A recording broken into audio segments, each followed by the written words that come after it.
다니엘 12장 13절 말씀 마음을 집중하시고 함께 읽어보십니다.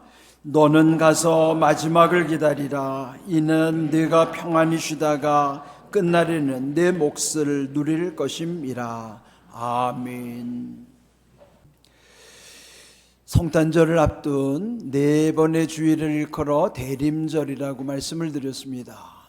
오늘이 그 네 번째 주일, 그래서 이 앞에 기다림초에도 보면은 마침내 네 개의 초에 불을 다 밝혔습니다.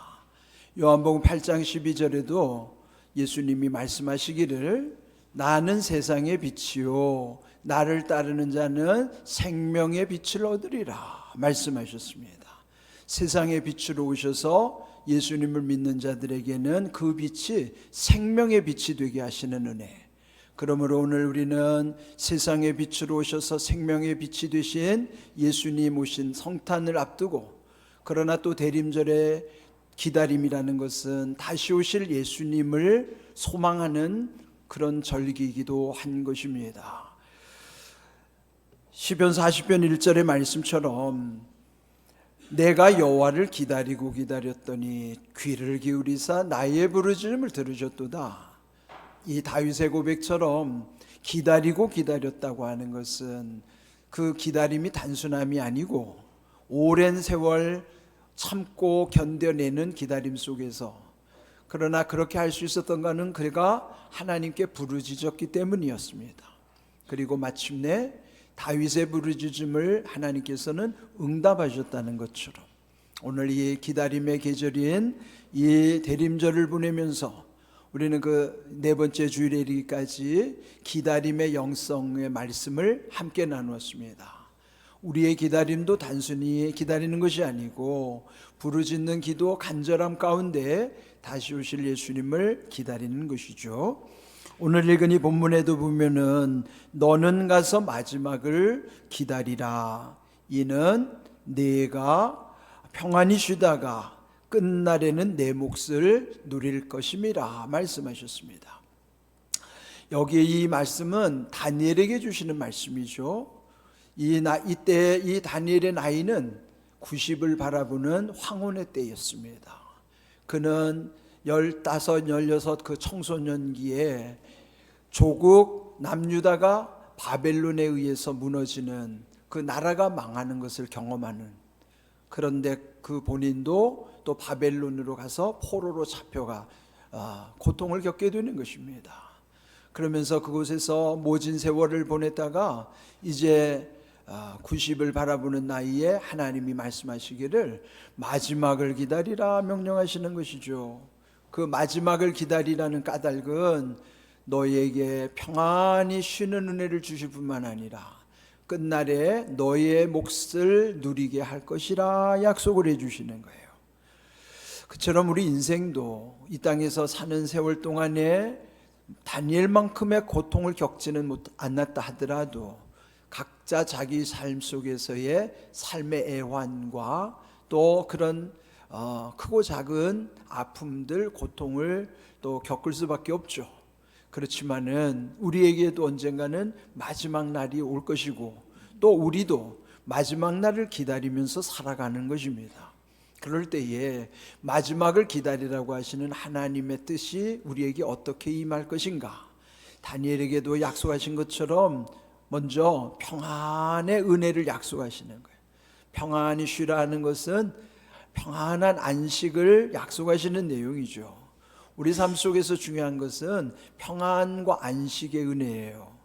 특별히 이 다니엘처럼 노후가 평안하고 안식의 은혜를 누릴 수 있다고 하면 뿐만 아니라 그 끝날에 그에게 주어진 몫을 누리게 하신다 하는 것이죠. 누린다는 의미를 한 단어로 표현하면 은혜라 할 수 있습니다. 은혜는 누리는 거예요. 그런데 은혜는 모두에게 주시는 은혜도 있지만은 그 각자에게 내 몫에 할당되는 은혜도 있는 것이죠. 우리 이 자연을 통해서 햇빛이나 숨을 쉬는 이 공기를 주시는 것은 모두에게 주시는 은혜예요.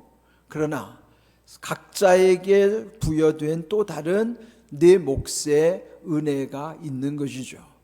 그렇게 보면은 다니엘의 지난 세월이 고통을 겪는 세월이라 하더라도 그 마지막에 평안히 쉬는 은혜와 그에게 주어진 그의 몫의 은혜를 누린다고 하면은 그의 인생은 정말 복이 있는 인생입니다. 이처럼 우리도 우리의 마지막을 기다리는 삶의 삶 속에서 이와 같이 평안의 은혜와 또 우리에게 각자에게 주시는 몫의 은혜를 늘 사모하는 것, 또 그렇게 누리는 인생이 참으로 복된 인생이라는 것을 우리 마음에 새기면서 다니엘의 인생 속에서 하나님이 어떻게 역사하셨는가를 오늘 우리가 생각을 해보고자 하는 것입니다. 다니엘 1장 8절을 보시면 다니엘은 뜻을 정하여 왕의 음식과 그가 마시는 포도주로 자기를 더럽히지 아니하리라고 자기를 더럽히지 아니하도록 환관장에 구하였다는 말씀이 나와요. 그가 어린 나이에 잡혀갔는데 그때 바벨론 느부갓네살 왕은 그 식민지에서 똘똘한 청년들을 잡아다가 교육을 시켜서 그 바벨론 제국의 지도자들로 세우고자 하는 것이죠. 그런 3년의 과정 속에서 왕이 하사하는 포도주와 산의 진미의 음식을 주는 것이에요. 그러나 그 음식 가운데는 율법에서 금하고 있는 부정한 음식들, 이를테면 우상에게 드려졌던 고기들이라든지 그런 율법에 금하는 음식이 있었기 때문에 다니엘은 그 왕이 주는 음식이 비록 산의 진미라 하더라도 그로 인하여 자기 거룩함을 더럽히고 싶지 않았던 것이에요. 그래서 왕이 주는 음식을 거절하면서 자기를 더럽히지 않기 위해 자기를 담당하는 환관장에게 부탁하는 거예요. 그런데 만약에 왕이 그들의 얼굴이 초췌하게 보였다면 그 책임을 환관장에게 물을 수밖에 없죠. 그럴 때에 다니엘이 환관장에게 제안을 합니다. 만일 열흘 동안 한번 실험을 해보십시오. 그 다니엘과 함께하는 세 친구들 그 4명에게는 채식과 물을 주고 나머지 또 잡혀온 그 청소년들에게는 왕이 내린 음식을 먹게 한 다음 열흘 후에 한번 살펴보십시오. 그래서 그때 결과에 따라서 판단을 해달라고 한 거예요.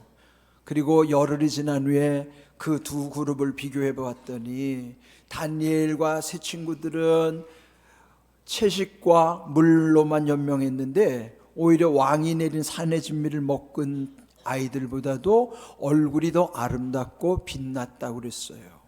그래서 결국은 이 다니엘의 요청을 들어주게 되는 것이죠. 그는 하나님이 다니엘의 그 거룩함의 마음 가운데 응답하심으로써 또 그 위기를 이기게 하신 것이죠.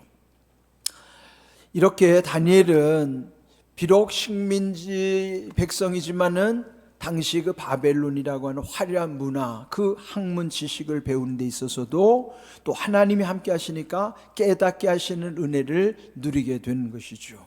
다니엘 1장 17절을 보시면은 하나님이 이 4소년에게 학문을 주시고 모든 서적을 깨닫게 하시고 지혜를 주셨으니 다니엘은 또 모든 환상과 꿈을 깨달아 알더라 그랬어요.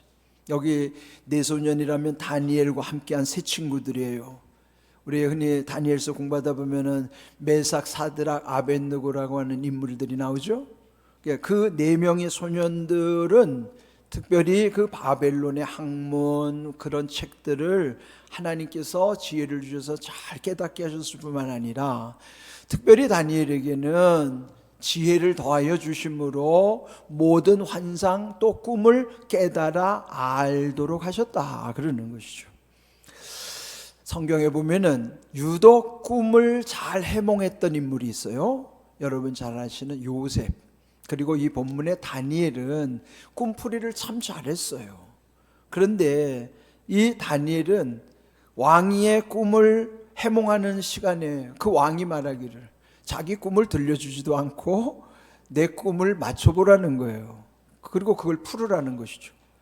그래도 하나님이 지혜를 주시니 그 벨사살 왕의 꿈을 다니엘이 정확하게 맞추고 다 풀어줍니다.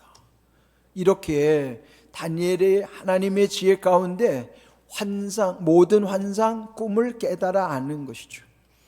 그렇다면은 오늘날 이 성경이라고 하는 것은 이렇게 모든 환상과 꿈을 기록해 놓은 책이고요.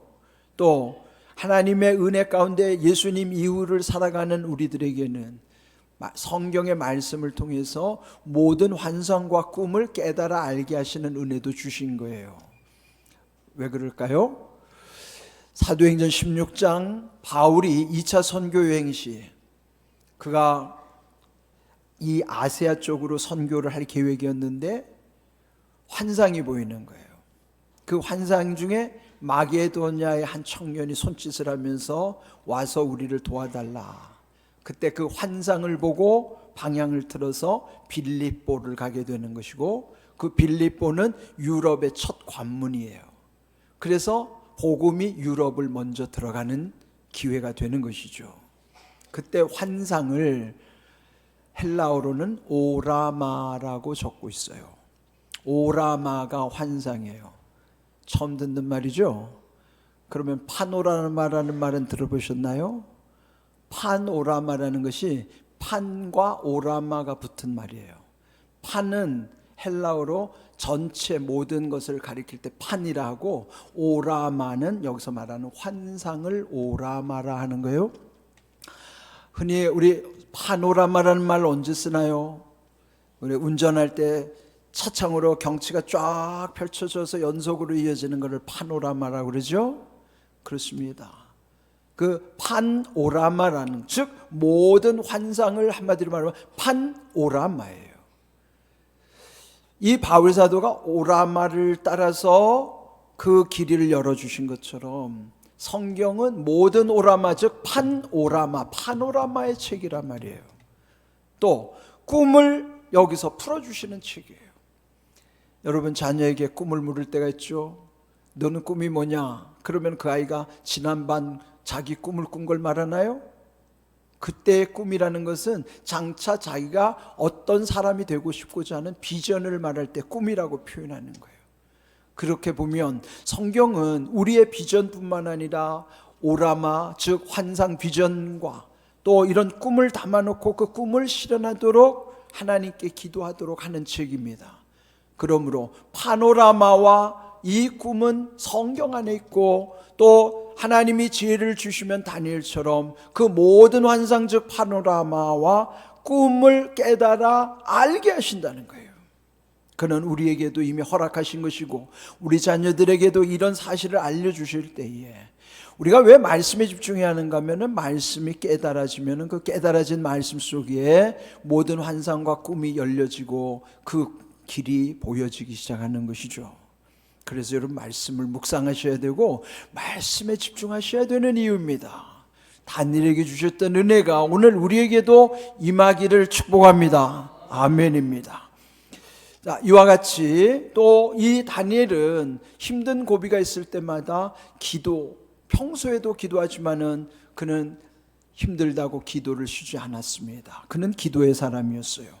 다니엘 6장 10절, 다니엘이 이 조서에 왕의 도장이 찍힌 것을 알고도 자기 집에 돌아가서 윗방에 올라가 예루살렘으로 향한 창문을 열고 전에 하던 대로 하루 3번씩 무릎을 꿇고 기도하며 그의 하나님께 감사하였다 그랬죠. 근데 이 말씀에 배경이 있어요.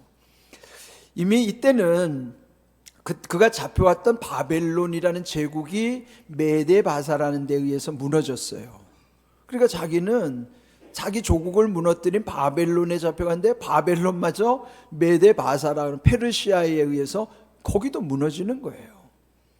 그런데 다니엘은 그 가운데서 하나님이 세상을 어떻게 경영하고 계시는가, 세상을 어떻게 이끌어 가시는가, 하나님의 주권을 깨닫게 된 것이죠. 그러면서 그는 기도 가운데서, 이때는 메대의 다리오 왕 시절인데요, 그는 이미 총리라고 하는 높은 직책이 있었고, 또 주변에 있는 동료들이 이 다니엘을 시기 질투하면서 음모를 꾸미기 시작한 거예요. 그래서 다리오 왕에게 찾아가서 제안하기를 30일간 각자 어떤 신을 섬기든지 자기 신에게 기도하지 말게 하고, 오직 왕께만 구하는 30일 동안 오직 왕께만 마음을 모을 수 있도록 그렇게 합시다. 그런데 이 다리오는 그 계략을 모르고 그들의 청을 들어주면서 만약에 그 청을 어길 시에는 사자굴 속에 집어쳐넣도록 엄벌에 처하는 규정을 만들어 놓은 거예요. 그런데 그걸 알고도 지금 이 말씀이 그 말씀이죠. 그 왕의 조서를 보고도 평소와 같이 자기 집에 돌아가서 예루살렘으로 향한 창문을 활짝 열어놓고 이전대로 하루 3번씩 무릎 꿇고 기도하면서 하나님께 감사를 드렸다는 거예요.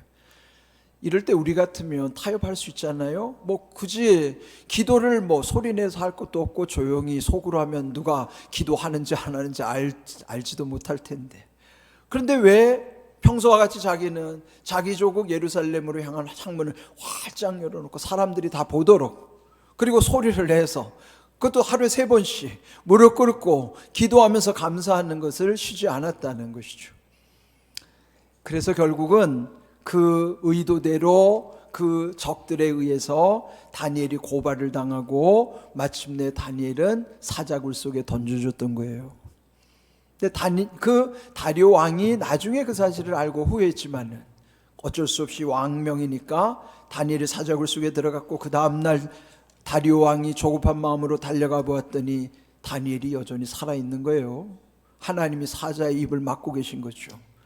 그때 다니엘을 다시 내놓게 하고 그를 음모했던 사람들을 거기다가 집어쳐넣었더니 굶주린 사자들이 기다렸다는 듯이 그들을 다 삼켰다는 것이죠. 이처럼 다니엘은 평소에도 기도의 사람이지만 그렇게 위험한 순간이 와도 기도를 놓지 않았던 것이에요. 이와 같이 다니엘의 기도 가운데 하나님이 함께 하셨다는 사실을 우리도 기억하는 것이죠. 그리고 오늘 이 본문이 기록된 12장 3절에도 보면은 지혜 있는 자는 궁창의 빛과 같이 빛날 것이요 많은 사람을 옳은 대로 돌아오게 한 자는 별과 같이 영원토록 빛나리라. 다니엘이 그렇게 살았던 것이죠. 많은 사람이 옳은 대로 돌아오도록 했던 사람이 다니엘이라. 그를 일컬어 지혜롭다고 표현하면서 그 다니엘과 같이 오늘 우리에게도 하나님께로 돌아오게 하는, 많은 사람들이, 하나님 모르는 사람들이 하나님께로 돌아오게 할 때에 그렇게 한 사람은 지혜로운 자요 그도 하늘의 별과 같이 영원토록 빛나게 하시겠다는 거예요. 이처럼 우리도 하나님이 기뻐하시는 하나님 나라의 비전을 이루어가는 것이 얼마나 귀한 일인가를 우리 마음에 늘 새기면서 살아가야 되는 것이죠. 또 이 12장 4절에도 보면은 말세에 어떤 현상들이 나타난가로도 말씀하시고 있어요. 다니엘아, 마지막 때까지 이 말을 간수하고 이 글을 봉함하라. 많은 사람이 빨리 왕래하며 지식이 더하리라 그랬습니다. 다니엘에게 주신 말씀을 인봉하라는 거예요. 그거를 감추라는 거죠. 물론 그는 예수님 이후에는 우리에게 다 열려진 말씀이긴 하지만, 그러나 이 마지막이 다가올수록 말세에 어떤 현상이 일어나는가? 많은 사람이 빨리 왕래하는 현상과 지식이 더해지는 현상이 있을 것이라는 거예요. 이게 다니엘 시대라 그러면 지금으로부터도 한 2400~500년 전의 사건이에요. 근데 이 일이 오늘날 우리에게는 현실이 되어버렸어요. 왜 그럴까요?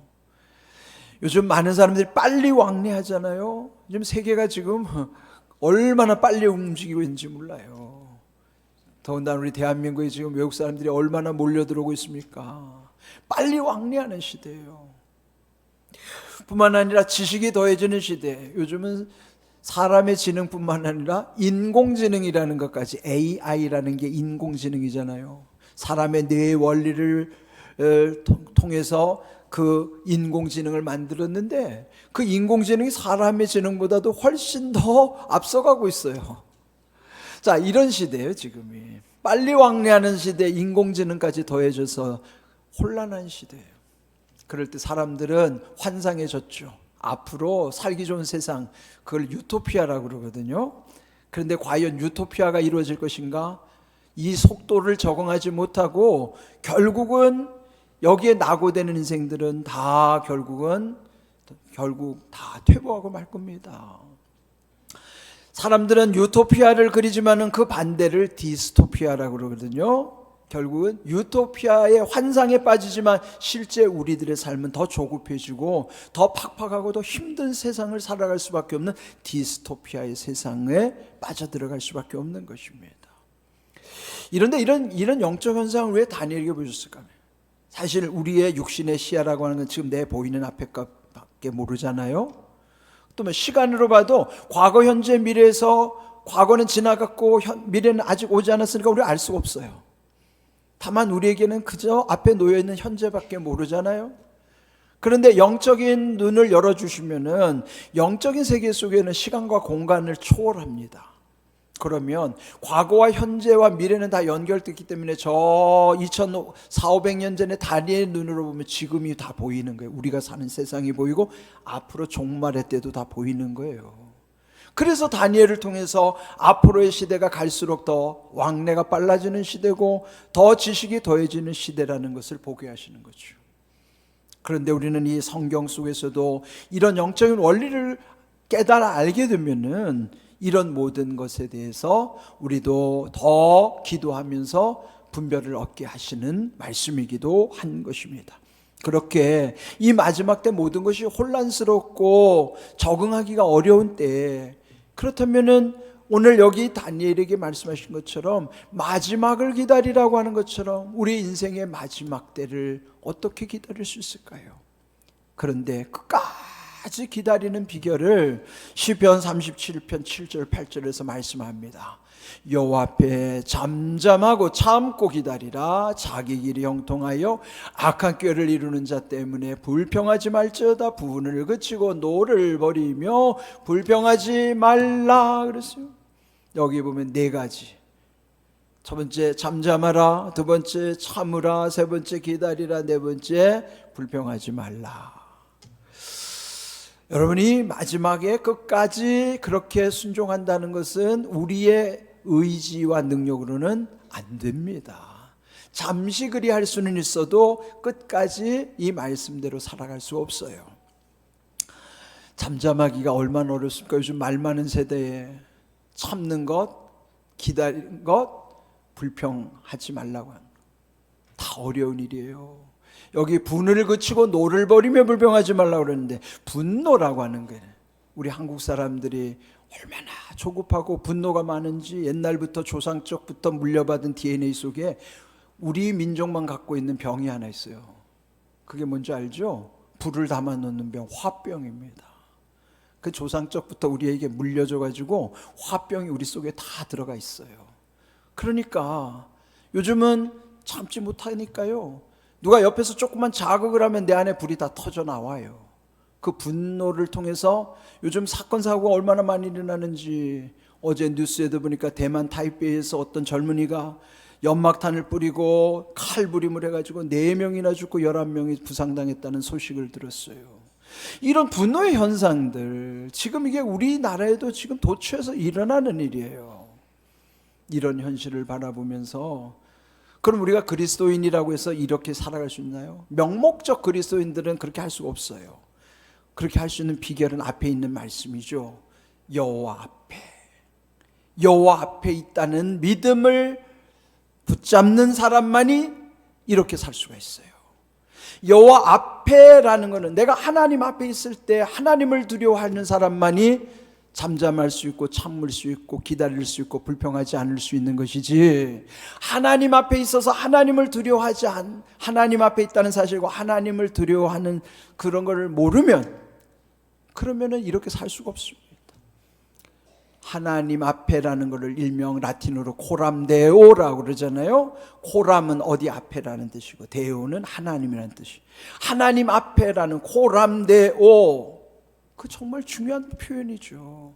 그게 우리 말로만 이루어지는 것이 아니라 삶 속에서 정말 하나님을 두려워하는 코람데오라는 믿음 붙잡지 않으면은 잠잠하기도 참기도 기다리기도 불가능하지만은 불평하지 말라는 말씀대로 살 수가 없어요. 정말 하나님 앞에 있다는 믿음 붙잡고 살아갈 때만이 끝까지 기다릴 수가 있고 참아낼 수 있는 거예요. 우리 모두가 하나님 앞에 있다는 사실, 하나님을 두려워해야 한다는 사실이에요.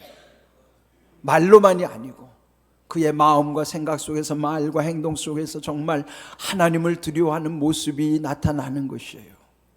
이런 모든 삶 속에서 오늘 우리가 이 기다림의 계절, 대림절, 이렇게 끝까지 기다릴 수 있는 비결이 하나님 앞에, 여호와 앞에라는 사실을 기억하시기를 바랍니다. 뿐만 아니라 마지막을 기다리라고 말씀하신 것처럼 신약 유다 1장 21절에는 하나님의 사랑 안에서 자신을 지키며 영생에 이르도록 우리 주 예수 그리스도의 긍휼을 기다리라 그랬어요. 마지막에는요, 하나님 사랑 안에서 자기를 지켰던 사람들이 예수님의 긍휼을 기다리면서, 왜요? 예수님의 긍휼하심, 예수님이 우리를 불쌍히 여겨주시면서 긍휼의 은혜 안에서만이 우리의 구원이 열려지는 거예요. 예수님이 우리를 긍휼히 여기심을 경험한 사람은 또다시 우리도 긍휼히 여기면서 살아가는 것이죠.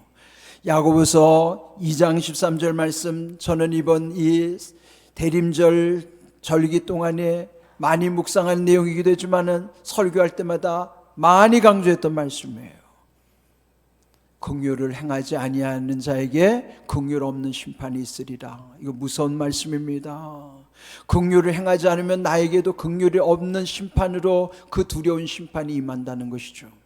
그러나 긍휼을 베푸는 사람, 그 긍휼이 결국은 하나님 앞에서 심판을 이기게 하실 뿐만 아니라 마지막 자랑은 긍휼에서 오는 거예요. 그래서 여러분 서로를 불쌍히 여기셔야 돼요.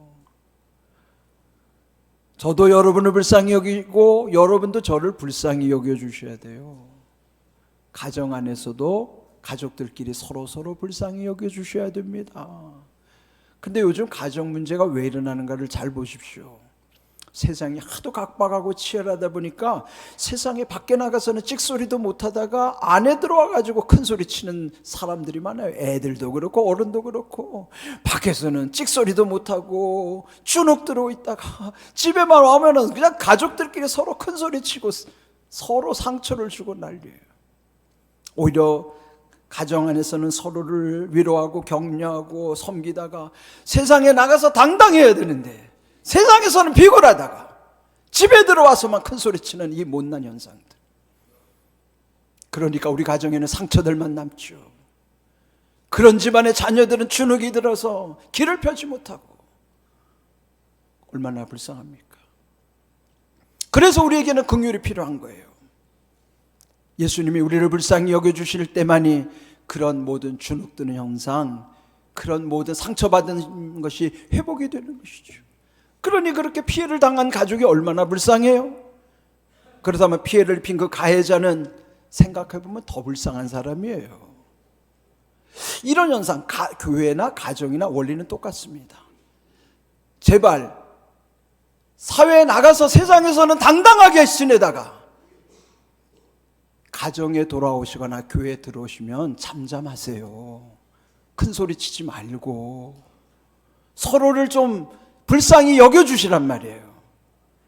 세상에선 비굴하게 살다가 가정이나 교회 와서만 그냥 큰 소리 치고 화를 내고 상처를 주면 얼마나 못난 모습입니까?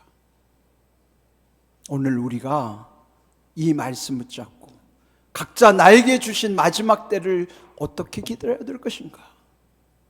우리 자신들이 이 마지막까지 예수님의 긍휼을 붙잡아야 하는 것이고, 요 앞에서 그 고람되오의 신앙 가운데만이 잠잠하고 참고 기다리라, 불평하지 말라는 말씀을 순종할 수 있다는 비결을 여러분 기억하셔야 돼요. 말로만 고람되오 외치지 마세요. 신앙은 이론이 아니에요. 신앙은 내 삶 자체입니다.